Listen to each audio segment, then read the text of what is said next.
فرزند زہرا یہ حالات برے ہیں۔ کاشانۂ بصیرت ایک ایسا مکمل یوٹیوب چینل جس پر محروم بصارت کے لیے بالخصوص اور تمام افراد کے لیے بالعموم سینکڑوں کی تعداد میں اسلامی کتب دستیاب ہیں۔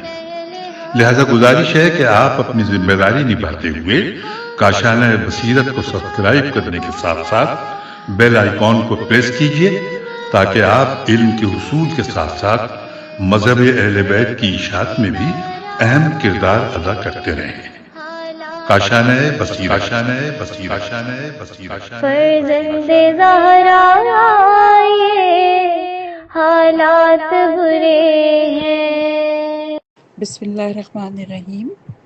یہ کتاب سید قمر نفیس نقوی ابن سید نفیس الحسن نقوی مرحوم کے ایصال ثواب کے لیے ریکارڈ کی جا رہی ہے۔ آپ تمام سامعین سے درخواست ہے کہ ایک مرتبہ سورہ فاتحہ اور 3 دفعہ سورہ اخلاص کی تلاوت کر کے مرحوم کے بلند درجات کے لیے ایصال کر دیں۔ شکریہ۔ السلام علیکم ورحمۃ اللہ وبرکاتہ۔ سامعین، آپ سماعت فرما رہے ہیں علامہ طالب جوہری صاحب کی کتاب علامات ظہور مہدی علیہ السلام۔ آج آپ کے سامنے اس کی 11ویں ریکارڈنگ پیش کر رہے ہیں، صفحہ نمبر 288۔ خطبہ ہے امیر المومنین علیہ السلام کا، خطبہ لؤلؤہ۔ علقمہ بن قیس نے بیان کیا کہ ایک دن امیر المومنین علیہ السلام نے مسجد کوفہ میں خطبہ دیا جس کا نام لؤلؤہ۔ اس خطبے کے آخر میں فرمایا کہ آگاہ ہو جاؤ کہ میں عنقریب تم سے جدا ہو کر عالم غیب کی طرف چلا جاؤں گا، تو تم بنی امیہ کے فتنے اور کسروی حکومت کے منتظر رہو، اور اس کی بھی منتظر رہو جسے اللہ نے زندہ کیا اسے مار ڈالا جائے، اور جسے اللہ نے مردہ کیا اسے زندہ کیا جائے۔ تو اس وقت تم اپنی عبادت گاہوں اور گھروں میں گوشہ نشین ہو جانا، غزہ کی آگ کو دانتوں کے نیچے دبا لینا۔ غین سے ہے یہ غزہ، غین ضاد الف، اور کثرت سے خدا کا ذکر کرنا۔ اگر تم سمجھ سکو تو ذکر خدا ہر شے سے بزرگ ہے۔ پھر فرمایا کہ دجلہ، دجیل اور فرات کے درمیان ایک شہر بسایا جائے گا جسے زوارہ پکارا جائے گا، تو تم دیکھو گے کہ گچ اور اینٹ سے تعمیر ہوا ہے، اور اسے گاف اور چے، گچ اور اینٹ سے تعمیر ہوا ہے، اور اسے سونے، چاندی، لاجورد، مرمر، خرام سے مزین کیا گیا ہے، اور اس میں آج، عین سے، عین الف جیم، آج اور آبنوس کے دروازے لگائے گئے ہیں، خیمے، قبے اور پردے رائج ہیں۔ ہر طرف ساج، ارعر اور صنوبر کے درخت ہیں، اور مستحکم محلات تعمیر کیے گئے ہیں۔ بنی شیس سبان کے 24 افراد یکے بعد دیگرے اس کے حکمران ہیں۔ ان میں صفا یہ نام ہے، صفا، مخلاص، میم بڑی قاف، لام الف لا اور ثواد، جمہو، جیم میم واو ہے حلوے والی، خدو، خے دال واو عین، مظفر، مونس، نزار، کبش، مہتور، آثار، عین سے الف رے، مستعلم، میم صاد، تو لام میم، مستعصب، میم سین، تے، عین صاد بے، علام، عین لام الف لام میم، رہبان، خلی، سیار، مطرف، کرید، اکتب، اکلب، وسیم، سیلام اور ایونوق، عین یہ نون واو بڑی قاف، ایونوق ہیں، اور خاکی رنگ کا قبہ سرخ میدان میں بنایا جائے گا، اور اس کے عقب میں قائم برحق ممالک کے درمیان اپنے چہرے سے اس طرح نقاب اٹھایا جائے گا کہ گویا چمکتے ہوئے ستاروں کے درمیان روشن چاند ہے۔ آگاہ ہو جاؤ کہ اس کے خروج کی 10 علامتیں ہیں۔ اس کی پہلی علامت دمدار ستارے کا طلوع ہے جو ستارہ حاوی کے قریب ہوگا، اور یہاں پہ حاشیے میں لکھا ہے کہ حاوی کا مفہوم واضح نہیں ہے، بظاہر یہ جدی ہے جو ایک ستارہ بھی ہے اور ایک برج کا نام بھی ہے۔ اس وقت فتنہ اور فساد اور شور و شر رونما ہوگا، اور یہی کشادگی کی علامتیں ہیں، اور ایک علامت سے دوسری علامت تک درمیانی عہد تعجب کا ہے۔ جب 10 علامتیں پوری ہو جائیں گی تو اس وقت ماہ تاباں ظاہر ہوگا، اور کلمہ اخلاص جو توحید خدا کا شعار ہے کامل ہو جائے گا۔ اور یہ روایت جو ہے الزام الناصب جلد نمبر 2 اور صفحہ نمبر 162 پر ہے، اور صفحہ نمبر 291 ہے، اور یہاں پہ توضیح بیان کی جا رہی ہے۔ نمبر 1، ارشاد فرمایا کہ فتنوں کے عہد میں اپنی عبادت گاہوں کو اپنا گھر قرار دے لو، یعنی بے مصرف و بے مقصد ادھر ادھر نہ جاؤ۔ دوسرے مفہوم کے اعتبار سے عبادت گاہوں اور گھروں تک محدود ہو جاؤ اور عبادت خدا میں مشغول رہو تاکہ اس عہد کے فتنوں سے بچ سکو۔ نمبر 2، وہ فتنے ایسے شدید ہوں گے جیسے دانتوں میں آگ دبی ہوئی ہو۔ نمبر 3، بنی شیسبان سے مراد بنی عباس ہے۔ نمبر 4، خاکی رنگ کا قبہ سرخ میدان میں بنایا جائے گا۔ اس علامت کے متعلق کہا جاتا ہے کہ پوری ہو گئی۔ بغداد میں فصیل اول کا تبصرہ سرخ زمین پر تعبیر ہوا تھا، مقبرہ ہوگا شاید یہ، لیکن تے لکھا ہوا ہے۔ فصیل اول کا تبصرہ سرخ زمین پر تعمیر ہوا تھا اور اس کا رنگ خاکی تھا، لیکن اس عبارت کو بعض روایات میں اس طرح نقل کیا گیا ہے، یعنی پھر غبار سے بھرا ہوا فتنہ ہوگا اور سرخ رنگ کا گلو بند ہوگا۔ ملاحم و فتن سید ابن طاووس، اس میں یہ اس طرح لکھا ہے۔ اگر یہ عبارت تسلیم کی جائے تو بغداد کے قتل و غارت کی طرف اشارہ ہے، بلکہ شاید ایسی بڑی جنگوں کی طرف اشارہ ہے جن میں ایٹمی اسلحے استعمال ہوں گے۔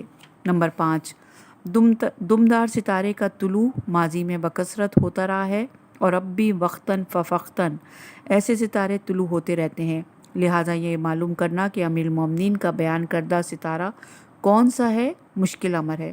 اسے شناخت کرنے کے لیے ستارے جدی کو نگاہ میں رکھا جائے جو دمدار ستارہ اس کے قریب طلوع کرے، وہی مذکورہ ستارہ ہوگا۔ نمبر 6، وہ ستارہ فتنہ و فساد اور شور و شر سے متصل زمانے میں ہوگا، اس کے ظہور کے فوراً بعد یہ حالات رونما ہوں گے۔ نمبر 7، علامات بلا فاصلہ واقع نہ ہوں گی بلکہ ان کے درمیان مدتیں ہوں گی۔ اس کی طرف اشارہ فرمایا گیا کہ ایک علامت سے دوسری علامت تک درمیانی عہد تعجب کا ہے۔ صفحہ نمبر 292 ہے، اور عنوان ہے مسجد براسا۔ جابر ابن عبداللہ الانصاری نے کہا کہ مجھ سے انس بن مالک خادم رسول صلی اللہ علیہ وآلہ وسلم نے بیان کیا کہ جب علی جنگ نہروان سے پلٹے تو براسا میں پڑاؤ ڈالا۔ وہاں ایک غار میں حباب نامی ایک راہب قیام پذیر تھا۔ راہب نے لشکر کا غوغا سنتے ہی غار سے نکل کر امیر المومنین کی فوج کو دیکھا۔ اسے کچھ اضطراب ہوا اور وہ بے اختیار فوج کے قریب آ کر پوچھنے لگا کہ یہ کون ہے اور اس فوج کا سالار کون ہے؟ لوگوں نے کہا یہ امیر المومنین سالار ہیں اور جنگ نہرواں سے واپس آ رہے ہیں۔ حباب تیزی کے ساتھ فوج کے درمیان سے گزرتا ہوا حضرت علی کے قریب آ کر کھڑا ہو گیا اور کہا السلام علیکہ یا امیر المومنین حقاً حقا۔ آپ نے فرمایا کہ تجھے کیسے معلوم ہوا کہ میں حقیقت میں امیر المومنین ہوں؟ اس نے کہا اس کی خبر ہمارے علماء اور پیشواؤں نے دی ہے۔ آپ نے فرمایا اے حباب، ابھی یہی کہا تھا کہ راہب نے پوچھا کہ آپ کو میرے نام کا کیسے علم ہوا؟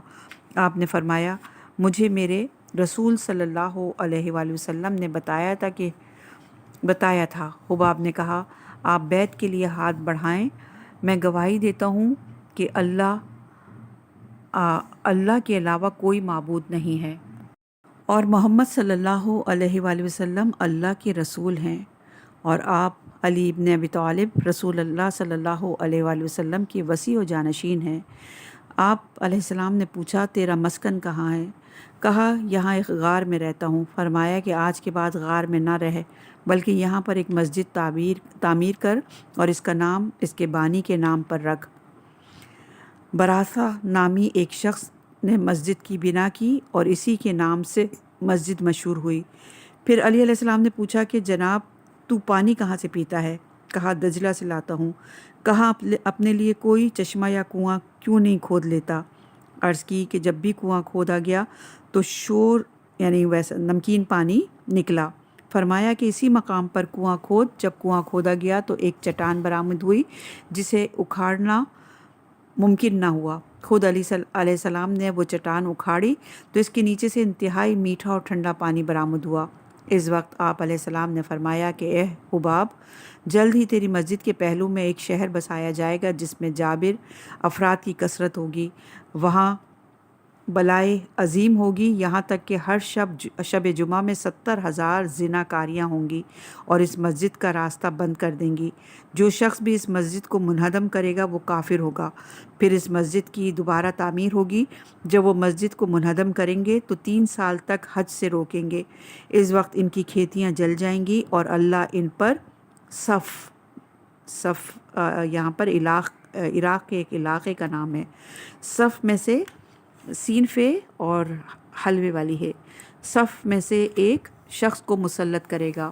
وہ اس شہر میں داخل ہوگا، اسے تباہ کرے گا اور شہریوں کو ہلاک کرے گا، اور وہ دوبارہ بھی ان لوگوں کی طرف واپس آئے گا۔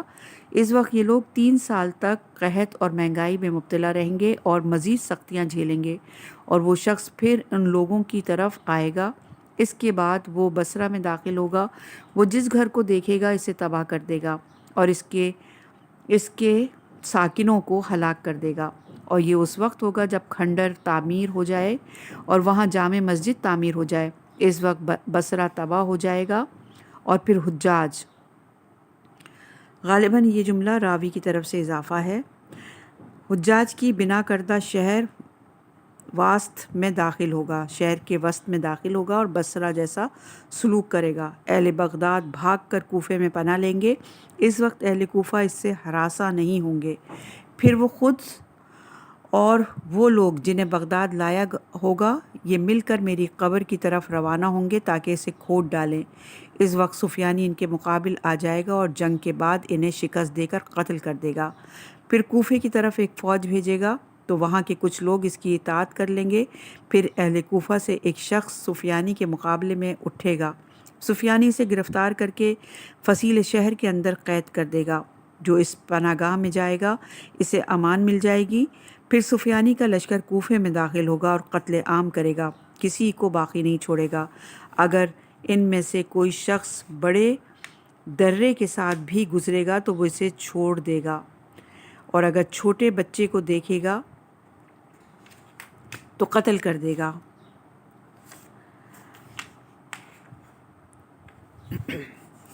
اے حباب، آگاہ ہو کہ اس وقت عظیم امور ظاہر ہوں گے اور رات کی طرح تاریک فتنے پیدا ہوں گے۔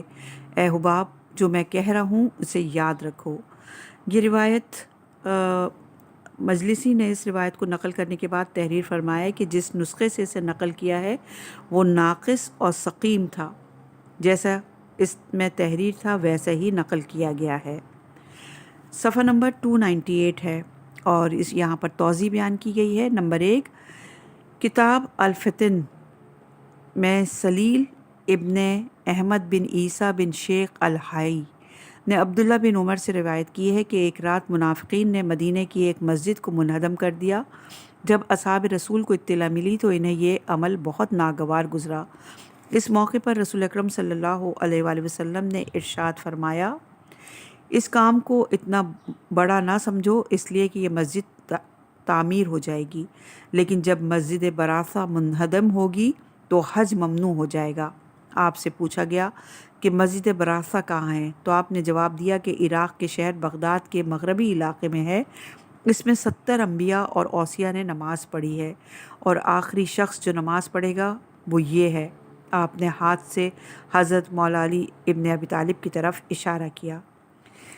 سلیلی نے تحریر کیا ہے کہ میں نے خود دیکھا کہ حنبلیوں نے اس مسجد کو تباہ اور برباد کر دیا، اس کی چھت کی لکڑیاں جلا ڈالی اور خرمے کے درخت کو کاٹ ڈالا۔ یہ صحنہ 312 ہجری میں پیش آیا، اور اسی سال سلیمان بن حسن کرملی نے خروج کیا اور حاجیوں کو حج کرنے سے روک دیا۔ نمبر 2، روایت حباب کے بغیر مطالعے سے یہ معلوم ہوتا ہے کہ یہ مسجد دوبارہ تعمیر ہوگی اور اس کے بعد دوبارہ منہدم ہوگی۔ اس دوسرے انہدام کے بعد 3 سال تک حج کی ممانعت ہوگی۔ نمبر 3، اس کے نتیجے میں اہل صف یعنی عراق کے شہر کا نام کا ایک شخص ان پر مسلط ہو جائے گا۔ نمبر 4، پھر سفیانی کا خروج ہوگا۔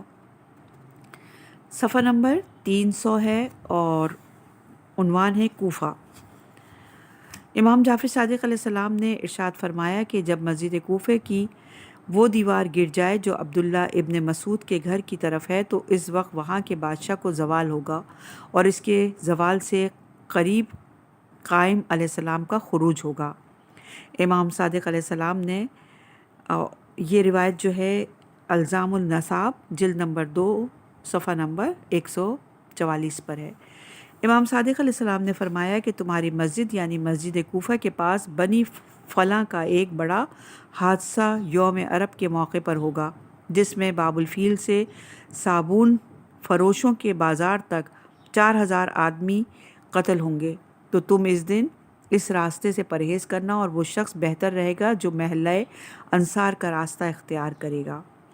یہ روایت بھی الزام النساب جلد نمبر 2 صفحہ نمبر 145 صفحہ نمبر 301 ہے اور یہاں بھی توضیح بیان ہو رہی ہے۔ نمبر 1، یوم عروبہ عین کے پیش کے ساتھ عروبہ یوم عرب ہے اور زبر کے ساتھ روز جمعہ ہے، یعنی اگر عروبہ پڑھیں گے تو جمعہ کا دن اور اگر عروبہ پڑھیں گے تو یوم عرب ہے۔ ممکن ہے کہ واقع جمعہ کے دن ہو یا عربوں کا کوئی مخصوص دن منایا جا رہا ہو۔ نمبر 2، پہلی روایت میں عبداللہ ابن مسعود کے گھر کے حوالے سے دیوار مسجد کے گرنے کا ذکر کیا گیا ہے۔ اس گھر کے نامعلوم ہونے کے سبب اس علامت سے استفادہ مشکل ہے، البتہ یہ کہا جا سکتا ہے کہ جب مسجد کوفہ کی کوئی دیوار گرے اور اس کے فوراً بعد حکومت کا خاتمہ ہو جائے تو یہ ظہور مہدی کی علامت ہوگا۔ یہ مذکور نہیں کہ دیوار خود گرے گی یا کسی حادثے کے سبب ایسا ہوگا، البتہ الفاظ روایت سے پتہ چلتا ہے کہ یہ علامت ظہور سے بہت قریب کی ہے۔ نمبر 3، دوسری روایت سے ظاہر ہوتا ہے کہ یہ عظیم حادثہ 2 گروہوں کے تصادم کے سبب ہوگا جس میں 4000 افراد مارے جائیں گے۔ اس سلسلے میں امام صادق علیہ السلام ہی کی ایک روایت قابل غور ہے۔ آپ نے فرمایا کہ ان لوگوں کی حکومت اس وقت تک نہیں جائے گی جب تک کہ یہ کوفہ میں جمعہ کے دن لوگوں کی کسی پرسش کے بغیر قتل نہ کر دیں، لوگوں کو کسی پرسش کے بغیر یعنی بغیر کسی وجہ کے قتل نہ کر دیں۔ گویا میں ان سروں کو دیکھ رہا ہوں جو مسجد کوفہ اور صابون والوں کے درمیان گر رہے ہیں، اور یہ روایت غیبت توسی صفحہ نمبر 287 پر ہے۔ نمبر 4 ہے، دونوں روایتوں میں یعنی فلاں اور ان لوگوں کے الفاظ تقیہ کے سبب ہیں اور ان سے مراد بنی امیہ یا بنی عباس کی نسل کے وہ حکمران ہیں جو اس زمانے میں ہوں گے۔ نمبر 5، غیبت توسی کی روایت اگر یوم عروبہ کی روایت سے جدا نہ ہو بلکہ ایک ہو تو پھر یہ بات واضح ہوتی ہے کہ عوام کے کسی اجتماعی جلسے یا جلوس پر حکومت وقت کی طرف سے حملہ ہوگا۔ نمبر 6، باب الفیل مسجد کوفہ کا مشہور دروازہ ہے۔ باب الفیل مسجد کوفہ کا مشہور دروازہ ہے، یہ امیر المومنین علیہ السلام کے زمانے سے ہے، لیکن محلہ انصار اور صابون والوں کی جگہ دونوں علاقے اب غیر معروف ہیں۔ نمبر 7، کوفے کے سلسلے میں بکثرت روایات میں جن کی گنجائش اس مختصر رسالے میں نہیں ہے، بحار الانوار کتاب اسماء والآلام صفحہ نمبر 338 کی یہ روایت قابل توجہ ہے کہ کوفہ عنقریب مومنین سے خالی ہو جائے گا اور علم اس طرح اس شہر سے غائب ہوگا جیسے سانپ اپنے سوراخ میں غائب ہو جاتا ہے۔ پھر علم اس شہر میں ظاہر ہوگا جس کا نام قم ہے۔ یہ شہر علم و فضل کا معدن یعنی کان قرار پائے گا، یہاں تک کہ روئے زمین پر کوئی بھی دین سے ناواقف نہیں رہے گا، یہاں تک کہ وہ خواتین بھی جو حجلہ نشین ہیں، اور یہ ہمارے قائم کے ظہور کے قریب ہوگا۔ صفحہ نمبر 303، عنوان ہے کوفہ اور 10 علامتیں۔ ایک دوسرے خطبے میں امیر المومنین علیہ السلام نے ارشاد فرمایا کہ میرے خروج کی 10 علامتیں ہیں۔ نمبر 1 کوفے کی گلیوں میں پرچموں کا جلایا جانا۔ نمبر 2 مسجدوں کی تعطیل۔ نمبر 3 حاجیوں کا رک جانا۔ نمبر 4 خراسان میں زمین کا دھنسنا۔ نمبر 4 خراسان میں سنگ باری۔ نمبر 6 دمدار ستاروں کا طلوع ہونا۔ نمبر 7 ستاروں کا قریب آنا۔ نمبر 8 شور و شر۔ نمبر 9 قتل۔ نمبر 10 غارت گری۔ یہ 10 علامتیں ہیں اور ایک علامت سے دوسری علامت کے درمیان جائے تعجب ہے۔ تو جب یہ علامتیں مکمل ہو جائیں تو ہمارا قیام کرے گا۔ آگاہ ہو جاؤ کہ باطل گزشتنی ہے اور حق کے لیے دوام ہے۔ آگاہ رہو کہ میں عنقریب جانے والا ہوں، پس اموی فتنے اور کسروی حکومت کے منتظر رہو۔ پس بنی عباس کی حکومت آئے گی، خوف اور دہشت اور سختی اور عذاب، اور ایک شہر بنایا جائے گا دجلہ اور دجیل اور فرات کے درمیان، جس کا نام زورا ہوگا۔ اس میں سکونت اختیار کرنے والا ملعون ہوگا۔ متکبروں کی تینیت یہاں سے برآمد ہوگی۔ یہاں محلات ظاہر ہوں گے اور ان میں پردے آویزہ ہوں گے، اور یہاں کے لوگ مکر و فریب اور فسق و فجور کا معاملہ کریں گے۔ پس بنی عباس کے 42 بادشاہ ملک کے عدد کے مطابق پے در پے اس میں حکومت کریں گے۔ پھر اندھیر کرنے والا فتنہ اور غرق کر دینے والی خونریزی ظاہر ہوگی۔ پھر اس کے عقب میں حق کا قیام کرنے والا ظاہر ہوگا۔ پھر میں اپنے چہرے سے پردہ ہٹا کر ظاہر ہوں گا زمین کے مختلف اقالیم میں، جیسا کہ چاند ستاروں کے درمیان چمکے۔ اور میرے خروج کی 10 علامتیں ہیں۔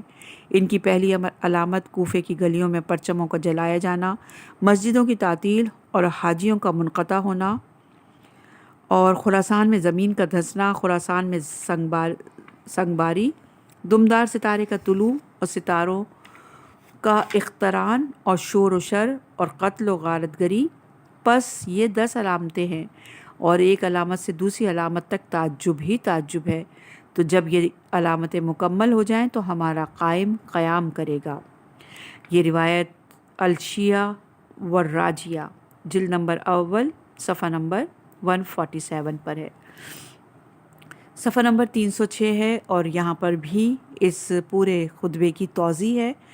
خطبہ افتخاریہ امیر المومنین علیہ السلام کا ایک عجیب و غریب خطبہ ہے، جس کے راوی ایک جلیل القدر صحابی جناب اسبغ بن نباتہ ہے۔ اس خطبے میں امیر المومنین نے اپنے فضائل و خصائص پر افتخار فرمایا ہے، جس میں آپ نے اپنے آپ کو رسول اکرم صلی اللہ علیہ وآلہ وسلم کا بھائی، ان کے علم کا وارث اور علوم قرآن کا حامل بتلانے کے بعد اپنے فضائل و کرامات کا تفصیلی تعارف کرایا ہے۔ اس کے بعد یہ جملے ارشاد فرمائے ہیں جو یہاں درج کیے گئے ہیں کہ ہم نے اول و آخر کو چھوڑ کر فقط موضوع سے متعلق جز اختصاب کیا ہے، جو آپ کے سامنے بیان کریں گے۔ نمبر 1 باطل کو اللہ مہلت دیتا ہے، اور اسی مہلت میں باطل اپنی حکومتیں قائم کرتا ہے جنہیں دوام اور ثبات نہیں ہوتا، جبکہ حق کی حکومت کو دوام و ثبات ہے۔ اس جملے میں اس بات کی طرف اشارہ ہے کہ ابتدائے دنیا سے اب تک جتنی بھی باطل حکومتیں رہی ہیں، ظہور آل محمد کا دور ان سب سے ناقابل قیاس حد تک بڑا اور طویل ہوگا۔ نمبر 2 10 علامتوں کی تفصیل یہ ہے۔ نمبر 1 پہلے جملے کو 3 طرح پڑھا گیا ہے: تحریق الرایات پرچموں کا جلایا جانا، تخریق الرایات پرچموں کا پھاڑ جانا، تخریق الزوایا گلیوں اور گوشوں کا کھل جانا، یعنی سڑکیں کشادہ ہو جائیں اور گلیاں ایک دوسرے سے مربوط ہو جائیں۔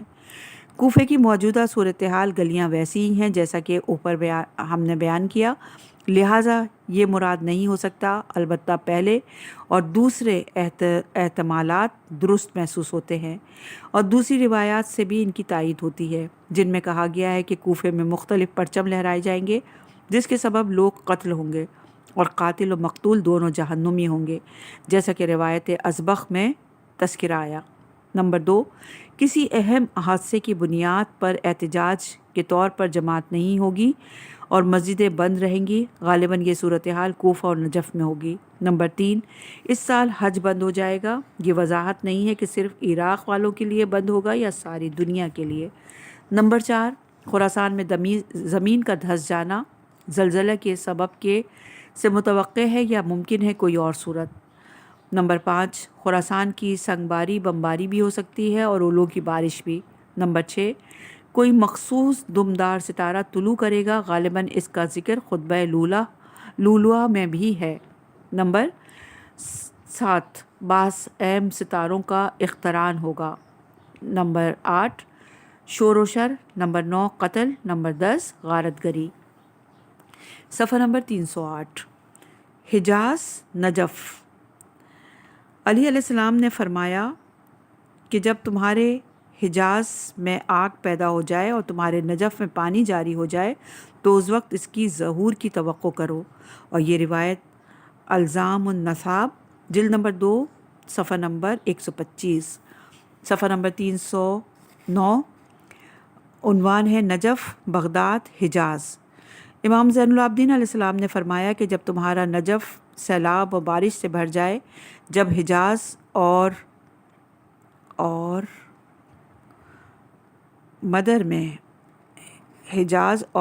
مدر میں آگ ظاہر ہو جائے، مدر ہی ہے، میم دال رے، آگ ظاہر ہو جائے اور بغداد پر تاتاری حکومت کرنے لگیں تو اس وقت قائم منتظر کے ظہور کی توقع کرو۔ اور یہ روایت بھی الزام النصاب جلد نمبر 2 صفحہ نمبر 125۔ صفحہ نمبر 309 ہے اور یہاں بھی توضیح بیان ہو رہی ہے۔ نمبر 1، کہا جاتا ہے کہ 654 ہجری میں مدینے میں بہت ہولناک آگ لگی تھی اور نجف میں پانی جاری ہونے کا مطلب یہ ہے کہ اس خشک اور بے آب شہر میں اب پائپ لائنوں کے ذریعے پانی جاری ہو چکا ہے، لہٰذا یہ علامات پوری ہو گئی۔ نمبر 2، امیر المومنین کے قول میں حجاز میں آگ لگنا اور نجف میں پانی کا جاری ہونا ذکر کیا گیا ہے۔ امام زین العابدین علیہ السلام کی روایت میں نجف میں سیلاب کا آنا، حجاز اور مدر میں آگ کا لگنا اور بغداد میں تاتاریوں کا غلبہ بیان کیا گیا ہے۔ ان دونوں روایتوں کا ظاہر یہ ہے کہ یہ واقعات ایک ہی زمانے کے عرض میں ہوں گے، لہٰذا بظاہر ابھی یہ علامات پوری نہیں ہوئیں۔ نمبر 3، نجف کا سیلاب و بارش کی زد میں آنا دوسری روایت میں بھی ملتا ہے اور غالباً یہ علامت سال ظہور کی ہے۔ نمبر 4، حجاز سعودی عرب کا مشہور علاقہ ہے اور مدر یمن کا ایک دیہات ہے جو شہر صنعا سے 20 میل کے فاصلے پر ہے۔ نمبر 5، ترکوں کا بغداد پر غالب آ جانا غالباً ظہور سے 1 سال قبل ہوگا، اس لیے کہ پیغمبر اکرم صلی اللہ علیہ وآلہ وسلم کے ایک فرمان کے مطابق ترک 3 مرتبہ خروج کریں گے اور ان کا آخری خروج سفیانی کے خروج سے متصل ہوگا۔ ان کا پہلا خروج ہلاکو کے عہد کا تھا، دوسرا خروج عثمانیوں اور سلجوقیوں کا غالب آنا ہے اور تیسرا خروج ابھی باقی ہے۔ صفحہ نمبر 310، عنوان ہے قبر کمیل۔ کمیل ابن زیاد نے امیر المومنین علیہ السلام سے کہا کہ مولا میں آپ سے ایک خواہش کرنا چاہتا ہوں لیکن حیا اس سے مانع ہے۔ آپ نے فرمایا اے کمیل اپنی خواہش بیان کرو۔ کہا مولا میں چاہتا ہوں کہ میری قبر آپ کے جوار میں بنے۔ آپ کمیل کی طرف متوجہ ہوئے اور فرمایا کمیل تمہاری قبر یہاں سے بنے گی۔ کمیل نے عرض کی مولا یہ تو آپ سے بہت دور ہے۔ فرمایا ہرگز نہیں، یہ مستقبل میں قریب ہو جائے گا، اور یہ بھی جان لو کہ آخری زمانے میں تمہاری قبر کے چاروں اطراف اعلیٰ مکانات اور باغات ہوں گے، اور ہر قصر میں ایک ایسا چراغ ہوگا جو تمہاری نگرانی کرے گا، اور ایک ایسا آئینہ ہوگا جس میں دور اور نزدیک کی چیزیں نظر آئیں گی، اور یہ سب باتیں ہمارے قائم آل محمد کے ظہور کی علامات ہیں۔ اور یہ روایت ہے روضۃ العلویہ بحوالہ علائم ظہور زنجانی صفحہ نمبر 366۔ میری طالب علمی کے زمانے میں قبر کمیل شہر نجف کے باہر تھی، یہ علامہ صاحب فرما رہے ہیں، جس کے چاروں طرف ریگستان تھا۔ پھر غالباً 1960 کے بعد وہ علاقہ آباد ہونا شروع ہوا اور عالیشان مکانات تعمیر ہونا شروع ہوئے۔ 5 سال میں وہ میدان ایک اچھے محلے کی صورت اختیار کر گیا، چونکہ اسی علاقے میں مسجد حنانہ بھی واقع ہے، اسی لیے اس علاقے کا نام بھی حنانہ ہو گیا۔ صفحہ نمبر 312، عنوان مصر اور شام۔ امام رضا علیہ السلام نے ارشاد فرمایا کہ گویا میں دیکھ رہا ہوں کہ کچھ پرچم جو سبز رنگ میں رنگے ہوئے ہیں مصر میں حرکت کریں گے اور شام اور اطراف شام میں داخل ہوں گے، اور صاحب عصا کے لڑکے کو ہدیے کیے جائیں گے۔ اور یہاں پر یہ روایت جو ہے الزام النصاب جلد نمبر 2 صفحہ نمبر 147۔ امام علیہ السلام سے کسی نے فرج یعنی ظہور کے بارے میں سوال کیا تو آپ نے پوچھا کہ تفصیل سے بیان کروں یا اختصار سے؟ عرض کیا کہ اختصار سے بیان فرمائیے۔ فرمایا کہ جب قیس کے پرچم مصر میں اور کندہ کے پرچم خراسان میں مرتکز ہو جائیں تو فرج ہوگی۔ اور یہ روایت بھی الزام النصاب جلد نمبر 2 صفحہ نمبر 147 پہ 313 صفحہ ہے، اور توضیح بیان ہو رہی ہے۔ نمبر 1، پہلی روایت میں یہ فرمایا کہ مصر سے کچھ پرچم چلیں گے جن کا رنگ سبز ہوگا، پھر وہ شامات میں داخل ہوں گے۔ شامات سے مراد شام، لبنان، اردن اور فلسطین کے سارے علاقے ہیں۔ الآسیات کی جگہ بعض نسخوں میں الواسیات ہے، جس کا ترجمہ یہ ہوگا کہ صاحب وصیت کے بیٹے کو ہدیہ کیے جائیں گے۔ یہ عصا کون سے ہیں یا وصیتیں کیا ہیں، ان کا صاحب کون ہے اور اس کے بیٹے کی پہچان کیا ہے، کچھ نہیں معلوم۔ البتہ یہ پتہ چلتا ہے کہ مصر سے آنے والے یہ پرچم اس کے خلاف نہیں بلکہ اس کی تائید میں ہوں گے۔ بعض محدثین کے خیال کے مطابق ابن صاحب الآسیات سے مہدی علیہ السلام مراد ہیں۔ نمبر 2، دوسری روایت قیس کے سلسلے میں ہے۔ امام باقر علیہ السلام سے مروی ہے کہ قیس کی ہلاکت قرقسیہ میں ہوگی اور ایسی ہوگی کہ کوئی نام لینے والا باقی نہ رہے گا۔ امام صادق علیہ السلام سے مروی ہے کہ قبل قیام القائم تحرک قیس، قائم کے قیام سے قبل قیس کی جنگ حرکت پذیر ہو جائے گی۔ غیبت نعمانی صفحہ نمبر 149 سے یہ روایت ہے۔ ایک اور روایت میں آپ نے فرمایا کہ سفیانی سے قبل 3 پرچم بلند ہوں گے، پرچم حسنی، پرچم اموی، پرچم قیس۔ اور یہ روایت بہار الانوار جلد نمبر 13 چاپ قدیم صفحہ 175۔ امام رضا علیہ السلام سے بھی بعض کتابوں میں قیس کے متعلق ایک قول نقل کیا گیا ہے۔ قیس قدیم عربی قبائل میں سے ایک قبیلہ ہے، انہیں قیس علیان عین سے ہے، علیان عین یہ لام الف لا نون، قیس علیان کہا جاتا ہے۔ یہ لوگ عہد جاہلیت میں پورے جزیرۃ العرب اور اس کے شمال میں دور دور تک خیموں کی بستیاں بسا کر رہتے تھے۔ پھر یہ لوگ آبائی علاقوں سے نکل کر شام، عراق اور مصر کے علاقوں میں سکونت پذیر ہو گئے۔ بعید نہیں کہ اس سے یہ مراد ہو کہ عراق، شام اور لبنان کے عرب مصر میں داخل ہو کر سیاسی استحکام حاصل کر لیں گے۔ نمبر 3، بنو کندہ یمنی عربوں کا ایک قبیلہ ہے جو جزیرۃ العرب کے جنوب میں آباد ہے، اور خراسان قدیم جغرافیے کی روح سے ایک طرف کوہ ہندوکش تک اور دوسری طرف ماورائے النہار اور سیستان اور افغانستان کے شمال تک پھیلا ہوا تھا۔ ہرات، بلخ اور مرو جیسے مشہور شہر اس میں شامل تھے۔ اس جملے میں 3 احتمال ہیں۔ نمبر 1، بعض محققین نے کندہ کو کناڈا کاف نون الف ڈال الف کناڈا پڑھا ہے، اور یہ احتمال دیا ہے کہ امریکی خراسان میں داخل ہو جائیں گے۔ کندہ سے کناڈا مراد لینا یعنی کینیڈا اور اسے امریکہ قرار دینا کوئی مناسبت نہیں رکھتا۔ نمبر 2، یہ ممکن ہے کہ جزیرۃ العرب کے جنوب اور یمن کے علاقے کے لوگ خراسان پر حملہ آور ہوں، لیکن کیوں اور کس طاقت کی شے پر، اس کا جواب روایات میں نہیں ہے۔ نمبر 3، بعید نہیں کہ بنو کناڈا مراد ہو اور یہ لوگ یمانی اور اس کے لشکر والے ہوں اور خروج کر کے خراسان میں داخل ہو جائیں۔ صفحہ نمبر 316، عنوان شام۔ حضرت علی علیہ السلام نے فرمایا کہ جب سیاہ جھنڈوں والے اختلاف کریں تو ارم کے سلسلے میں بڑے اختلافات ہیں. یہاں پہ حاشیے میں لکھا ہے کہ بعض کا خیال ہے کہ یہ اسکندریہ ہے، بعض دمشق کو کہتے ہیں. ارم ضم الف اور سکون را کے ساتھ آذربائیجان کا ایک علاقہ ہے، اور ارم ضم الف اور فتح را کے ساتھ کردستان کے علاقے کا ایک شہر ہے. تفصیل معجم جلد 1 صفحہ نمبر 197 پر دیکھی جا سکتی ہے. یہاں پر عربی کے قاعدے کی کچھ بیان کیا گیا ہے کہ ارم سے مراد ضم الف اور سکون را، یہ عربی کا قاعدہ ہے. اچھا، ارم کی بستیوں میں سے ایک بستی دھس جائے گی اور اس کی مسجد کا مغربی حصہ منہدم ہو جائے گا. اس وقت شام میں 3 جھنڈے خروج کریں گے. اصحب الف صاد ہے بے حلوے والی ہے، ابقا الف بے قاف عین، اور سفیانی شام سے خروج کرے گا اور ابقا مصر سے، لیکن سفیانی ان لوگوں پر غالب آ جائے گا. عبداللہ ابن منصور نے امام جعفر صادق علیہ السلام سے سفیانی کا نام دریافت کیا. آپ نے فرمایا کہ تمہیں اس کے نام سے کیا کرنا. جب وہ شام کے 5 خزانوں دمشق، حماس، فلسطین، اردن اور قزوین کا مالک ہو جائے تو اس وقت ظہور کے متوقع رہنا.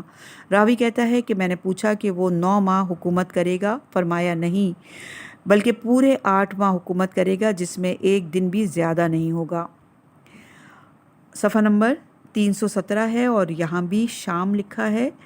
امام محمد باقر علیہ السلام سے راوی نے دریافت کیا کہ راوی سے فرمایا امام محمد باقر علیہ السلام نے کہ زمین پر جم جاؤ اور اپنے ہاتھ پاؤں کو حرکت نہ دو یہاں تک کہ وہ علامات دیکھو جو میں ذکر کر رہا ہوں، اور میں جانتا ہوں کہ تم اس وقت تک باقی نہیں رہو گے.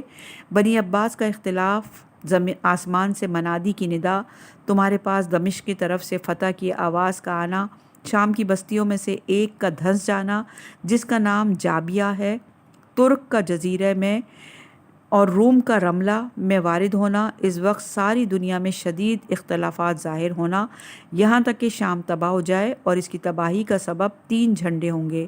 ایک اصحب، اچھا یہاں اصحب جو ہے ہاتھی والی ہے سے ہے، اور جو پہلے ہم نے پڑھا تھا وہاں پہ اصحب حلوے والی ہے تھا. الف صاد ہاتھی والی ہے اور بے. دوسرا ابقا اور تیسرا سفیانی کا جھنڈا. ہمارے اس اور یہ روایت جو ہے الزام النصاب جلد نمبر 2 صفحہ نمبر 147. ہمارے استدلال کو کے علائم میں بیان کردہ بنی عباس سے سلاطین بغداد مراد نہیں. اس روایت سے تقویت ملتی ہے چونکہ امام محمد باقر علیہ السلام کی شہادت بدست ولید بن عبد الملک اموی واقع ہوئی، جبکہ بنی عباس کا صاحب اقتدار ہو جانا تصور سے بھی بعید تھا. یہ روایت بحار الانوار میں کچھ اضافے کے ساتھ ہے. امام محمد باقر علیہ السلام نے فرمایا کہ ایک آواز کی توقع رکھو جو یک بیک دمشق کی طرف سے آئے گی، جو تمہارے لیے عظیم بشارت کا پیغام ہوگی. 5 دریا. صفحہ نمبر 319. حذیفہ اور جابر سے روایت کی گئی کہ جبرائیل رسول اللہ کے پاس آئے اور انہوں نے بشارت دی کہ قائم ان کی اولاد سے ہوگا اور اس وقت تک ظہور نہیں کرے گا جب تک کفار 5 دریاؤں، اچھا اب دریاؤں کے نام ہیں یہاں پہ سیہون سین یہ ہے واو نون، وحیون وبیہون واو ہے بے یہ ہے واو نون، والفرائن، اچھا یہاں پہ اس کا ترجمہ بھی ہے جہیون دجلہ فرات نیل پر قابض نہ ہو جائیں. تو اس وقت اللہ گمراہی کے مقابلے میں اہل بیت رسول کی نصرت کرے گا، پھر قیامت تک گمراہی کا پرچم بلند نہیں ہوگا. اور یہ روایت بھی الزام النصاب جلد 2 صفحہ نمبر 125. صفحہ نمبر 320 ہے. اچھا یہاں پہ حاشیے میں لکھی ہے کہ یہ روایت تفصیلی ہے. صاحب صراط مستقیم نے غالباً اسے تخلیص کر کے نقل کیا ہے، اور بینیہ اسی طرح صاحب الزام النصاب نے اسے نقل کیا ہے۔ جو حضرات تفصیل دیکھنا چاہیں تو وہ کتاب ثواب الاعمال میں ملاحظہ کر سکتے ہیں۔ صفحہ نمبر 320 گرہن عنوان ہے۔ امام محمد باقر علیہ السلام نے فرمایا کہ 2 نشانیاں قائم آل محمد کے قیام سے قبل ظاہر ہوں گی، اور یہ حبوط آدم سے لے کر اب تک ظاہر نہیں ہوئی ہیں۔ رمضان کے وسط میں سورج گرہن اور آخر میں چاند گرہن ہوگا۔